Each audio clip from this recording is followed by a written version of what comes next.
Hola, my name is Ramon, cosmetic chemist, product developer, cosmetic consumer. First and foremost, I love beauty. I love the beauty industry, and I'm always looking at what are people thinking, what are we buying, what's in, what's not, what are the new trends. And being the new year, happy new year, I wanted to come on and do 2 videos in one. First of all, trends we're leaving in 2025, as well as what I'm not buying in the new year, just because the cosmetic industry, it just moves so fast. And in the 5 years plus that I've been doing this now, and coming from the perspective of being on both sides of the industry, it's really interesting seeing what people are really into, what really drives the industry forward, what's really setting it back, and then what part I play in all of that. So today we're going to be getting ready together while I talk about what I'm not bringing into the new year and what I am bringing into the new year. To get things started though, I'm going to cleanse really quick. 1 second.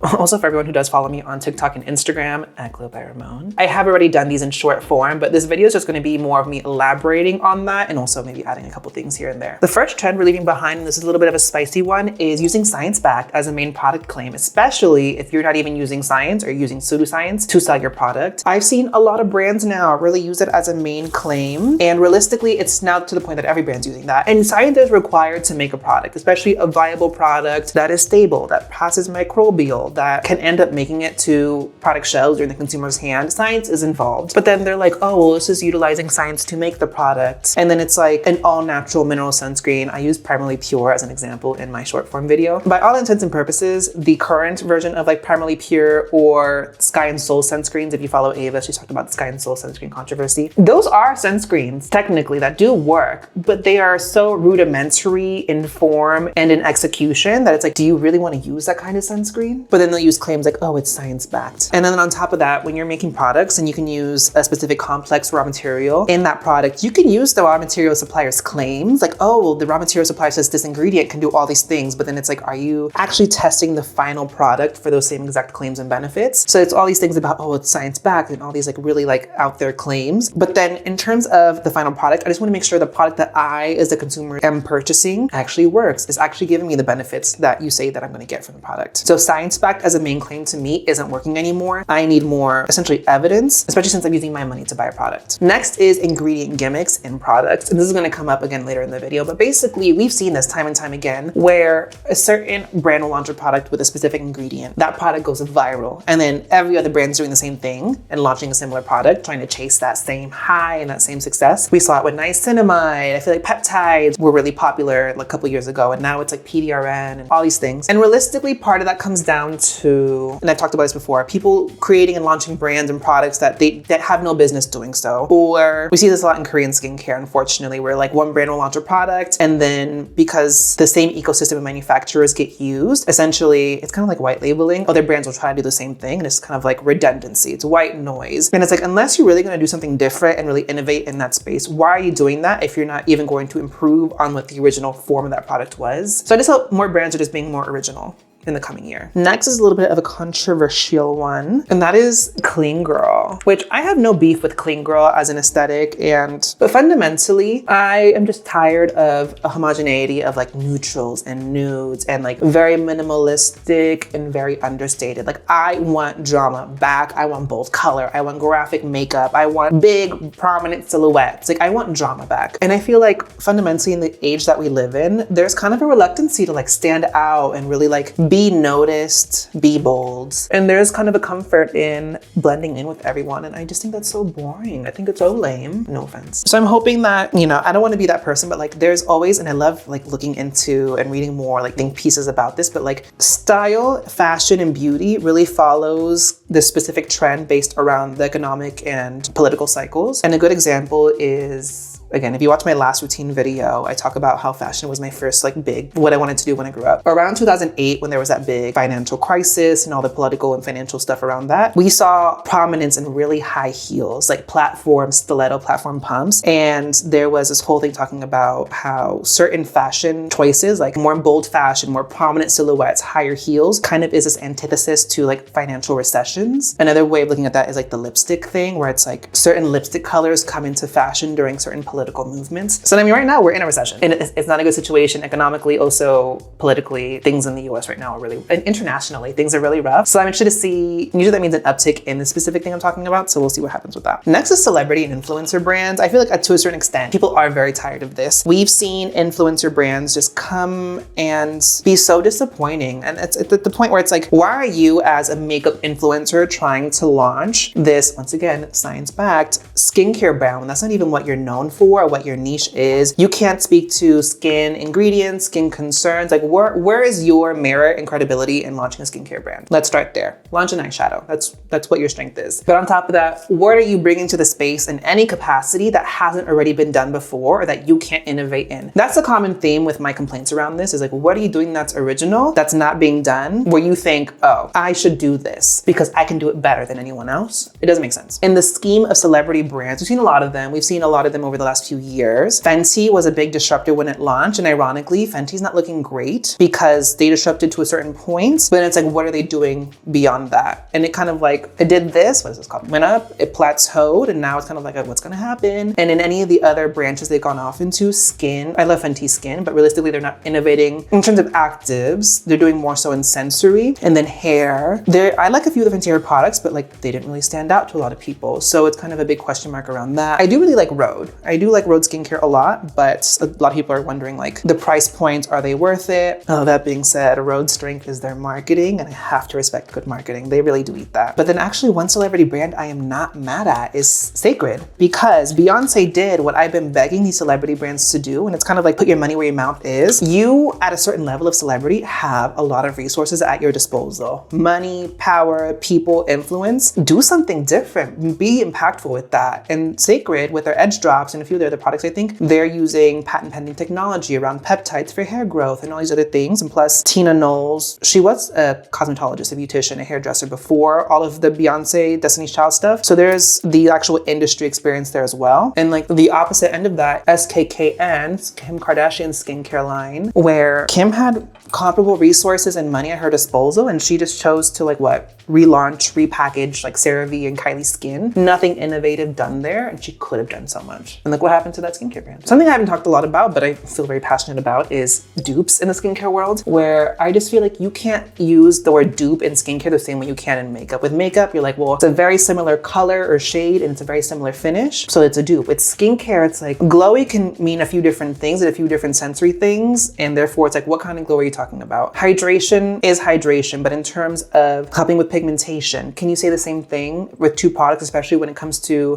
skin? A lot of biological factors have to come into play, so you might not get the same results between two similar products. And on top of that, you have people on social media, they're like, these inkies are very similar, they have to be dupes. And it's like, well, unless you formulate, you wouldn't know that actually dimethicone that you see on an ingredients list is a very complex umbrella term for a bunch of different dimethicone materials that we formulate with. Same with silica. Is it hydrophilic, hydrophobic? Is it fumed silica? Is it actually not silica powder, but silica substrate that is used as a functional filler for sensory reasons as opposed to another reason? It's very complex. And so you have a lot of people being like, well, these are dupes. And actually, they're probably not. On top of that, you have people doing that and being like, oh, well, here's this one product that it's actually a medical OTC drug, but the ingredients look similar to this cosmetic type of product. So like this primer, for example, used as a primer. And it's like, well, actually, it's not tested for that use. And so if you're using this product that's used for like a medical device, for example, like I talked about hemorrhoid patches in my short form video. If you're using that around your eye area and it was not tested for use around the eye area and you experience adverse effects, that's an issue. That's a safety hazard. And then who does the liability for that go to? The person that recommended that as a dupe or the person that used the product wrong in the first place? So skincare dupes, I just think that unless it really is the same product, white labeled, just a different brand launched the same thing, that's a very different story. Next is pseudotoxicologists. And those are the people that go to the grocery store or the CVS and they're like, these ingredients are toxic. They are endocrine disruptors. They have no background in pharmaceuticals and toxicology. They don't understand the cosmetic industry. They just do a Google AI search or something. And these are the people that don't understand that there's a lot of laws and rules and things put into place to make sure that what's in your cosmetics are safe. And the whole context of toxicology, the people that do test, well, this product, if used this many times a day over this kind of surface area, and if it's leave-on versus versus rinse off, all these parameters put into place for certain ingredients, and they've tested it. Okay, it's safe up to this amount, and we're approving it actually at this amount. They don't understand these things. And on top of that, the context of, okay, the studies that do say that this could be toxic is feeding an obnoxious amount of that ingredient to a rat. And I always think of the context of like, okay, well, if that's the case, chocolate is toxic, because we know chocolate is toxic to dogs if they eat it. If we as humans rub chocolate on our face, that's a whole different context. Same thing with like salt. We know a high amount of sodium in your food is really, really bad for you, but we also know a very small amount makes your food taste better. And it's like that common sense doesn't click to people, and they love engagement baiting. So all I have to say, unless you are a toxicologist or have a background in like pharmaceuticals or any experience in this or knowledge in this, you cannot say an ingredient is toxic or not. And this is where things like yucca make the situation even worse, and the EWG, because people are really feeding on this science illiteracy, because these studies are really hard to, even as someone in the industry, these studies are written in English that I'm like, who is meant to read this and understand this? And why is it not easier to digest? If you don't understand those things, these studies do make it seem like, oh, this actually is dangerous. And those apps prey on those people who will take it at that context and not understand the actual nuance of these things. This one will always exist, but invisible mineral sunscreens. We know mineral filters are insoluble particles. And in order for you to get a good SPF value in your mineral focused product, you're gonna need a lot of that white insoluble powder. And therefore, you really can get an SPF 30, SPF 50 relying solely on mineral filters and having it be invisible or transparent. The best you can do is camouflage that. Now, hybrid sunscreens, that's a different story. And even still, it's just you're increasing the camouflage ability of that sunscreen that still has those insoluble particles in there. This next one is not so much of a trend this last year. It's existed for a long time, but one that I see a lot of derms talking about it. It does need to be said is like Botox in a bottle is not a thing. Botox is Botox. Anything else doesn't perform the same, can't get you the same level of result, and isn't even using the same application. Remember, Botox is injected subdermally. You have the whole like argireline thing, which can give you similar results to Botox allegedly, but it's like, it's nothing similar to what you'll get from Botox. And like, you'll see all these brands, and this actually leads into the next thing we're leaving in 2025. You'll see all these brands tout, oh, well, look, it'll erase wrinkles and it'll do all this stuff. And it's like, it might marginally improve the appearance of, and that's when you look at the clinicals and it's like 30% max. And the before and afters look really good. But it's like, realistically, if you actually have a moderate to severe wrinkle concern or pigmentation concern, a topical cosmetic can get you really good results. And we see these from like retinoids and peptides or whatever. But if you want a full 180, you need a more invasive procedure. You need a really invasive treatment. That's where the actual Botox comes into play. A full nip and tuck, laser. Those are not bad things. You're not gonna get that same level of result from a cosmetic that you apply topically. That actually goes back to the celebrity brands too, like Martha Stewart getting that face yanked back, looking great. And then like a year later being like, actually it was my skincare brand. It's like, girl, that was not your skincare brand, let's be real. But I said that led into this next one, which is just like an overinflation of claims. Fundamentally, a cosmetic can only do so much for you. And that's okay. I think just really setting that realistic expectation is necessary. And going back to my first trend about science-backed, if you show me a product works with actual third-party clinicals, I'll believe I can obtain some level of result with very consistent religious use, but also set the expectation that like, it's not a miracle product. It's not gonna, again, yank my face back. And my favorite, and I'll show this example on screen here, is I saw a moisturizer my friend sent me that cost $300. And it's like a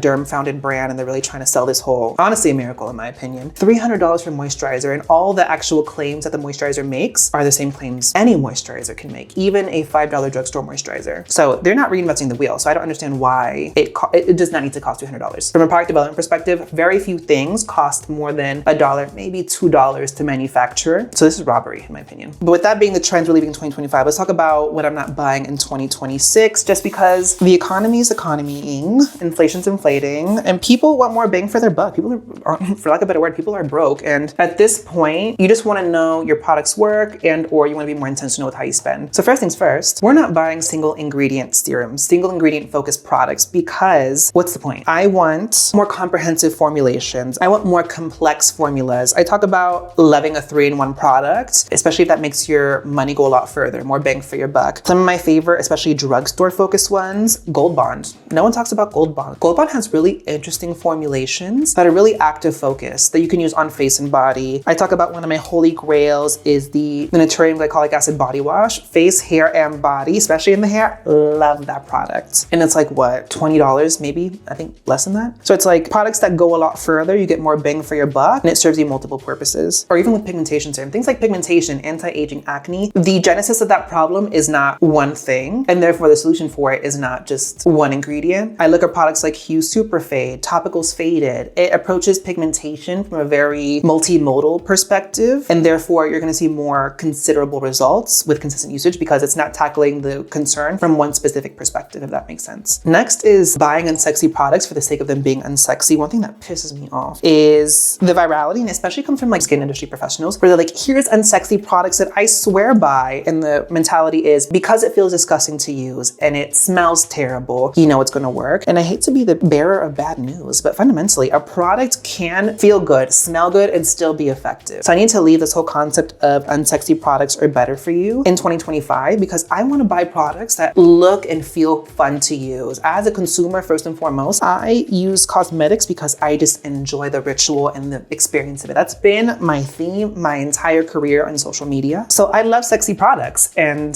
I like sexy products that also work really well. Really good examples of that I'm enjoying right now is actually Cyclar. This is their Vanilla Verve Vitamin C Body Oil. Smells delicious, feels delicious, and also has some active benefits as well. I talk about Vaseline Radiant X a lot, super affordable range. You can get it at Walmart. And a few of the products have active benefits as well. Like their Firm and Restore Body Lotion has niacinamide, a retinoid, and some other stuff to help with like texture, making your skin tone look more even. And they smell so good. I threw some non-beauty stuff in this mix, but yarn was one of them because I knit and I crochet. I don't know if I've never really shared that here on YouTube, but on my short form, I talk about it a lot. And I have this habit of going to yarn stores and seeing yarn and becoming really inspired. I'm like, ugh, this fiber and this color pattern would look great as a cardigan or as a sock or something. And then I'll buy all the yarn to make that project, and the yarn just sits there because I haven't finished the 2 or 3 other projects I'm actively doing. And I have, for example, a sweater I started last Christmas 2024, that right now of New Year 2026, I'm still not fully done with that sweater for my husband. So I need to finish that sweater. And I have a few other projects that I bought yarn for that I need to go through before I buy any more yarn. I cannot. I have a blanket.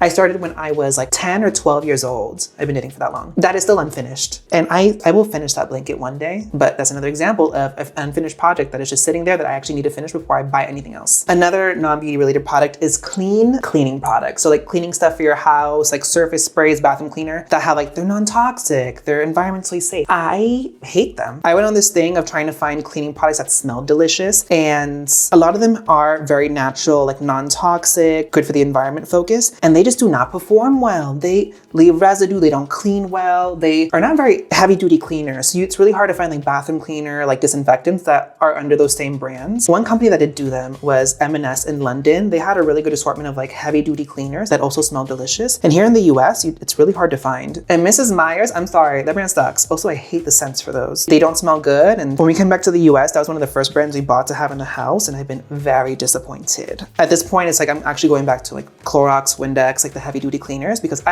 we know non-toxic in this world just doesn't actually mean much, and it's supposed to be a house cleaner. I'm not slapping that on my face or drinking it, so I just need it to work and clean well. Yes, I'm just not buying the cleaning products. But back to beauty, another thing I'm not buying is more fragrance. I love fragrance. I love smelling good, going back to feeling sexy and products that evoke a sensory feeling. I love fragrance. I love smelling good, and I feel very self-conscious if I don't smell like fragrance. And I have a lot of fragrance, and fragrance is expensive, and you can't repurpose fragrance the same way you can beauty products. So like a moisturizer, you can repurpose for body. Cleansers can be used everywhere. Serums everywhere. Fragrance is just fragrance. Maybe you can repurpose it as like a room or bathroom spray, but it's expensive, and until I really burn through the bottles, I just don't see the point of collecting it. And when I see people that have like shelves of fragrance in their apartments or their houses, as someone who works in skincare and gets a lot of PR, I'm even kind of like taken aback by that, because I'm like, it'll take you centuries to go through all that fragrance. So like, what's the point of collecting it and holding on to that? Also, that collection probably costs like tens of thousands of dollars. It feels very wasteful. Next one is books.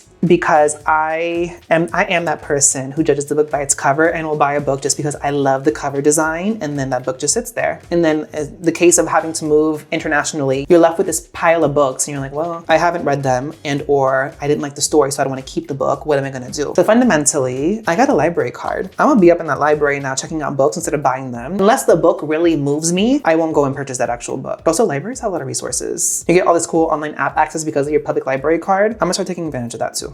Support your local library. I will also not be purchasing any more notebooks and planners. I love collecting notebooks. I love an agenda. I love the concept of organizing thoughts and like having things in one little place. In execution though, I am not a very organized person, surprise. So I just buy these notebooks and don't use them. But then like alternatively, I will sometimes later on go to that pile and pull out a notebook, and that notebook is dedicated to one singular project. And for that project, for anything involving that project, it'll go in that one notebook. But then that still leaves me with this massive pile of notebooks and planners I still have to burn through. So at this point, I'm just not buying anymore unless I really need it. And truthfully, I don't need it. And then last is going to be impulse clothes. I love to shop, and I'm just someone who seasonally will kind of reflect on clothes that I really want or don't want. Obviously, it's like every year your style changes a little bit, so you want to buy clothes that kind of fit into that aesthetic. But I'm also someone who usually when I shop with a final look in mind. So realistically, I feel like this coming year, I'll be going into shopping with more of a mentality of like a capsule collection and multi-use pieces to be a little bit more concise in the outfits that I buy. Because it's like all of us have been there. We have this entire closet full of clothes. But then realistically, of all these clothes, you're really reaching for like this many pieces, and that's our main wardrobe. And I'm the worst at this. Well, I will hold on to a t-shirt because of sentimental value, or I'm like, what if I need it for this? But then I never do need it for that, and I need to keep that in mind. Also, I love a sweater and a cardigan, and my worst habit is buying sweaters and cardigans and just having this plethora, and they take up a lot of space. And I can knit them. So if I ever need one, I'll just whip one up real quick. But yeah, I'll be a little bit more mindful about how I shop for clothes this year. Again, going back to moving internationally and having to downsize like 3 or 4 times over and still being like, well, I have a shit ton of clothes. How did I need 4+ suitcases to move all these clothes? Like that kind of like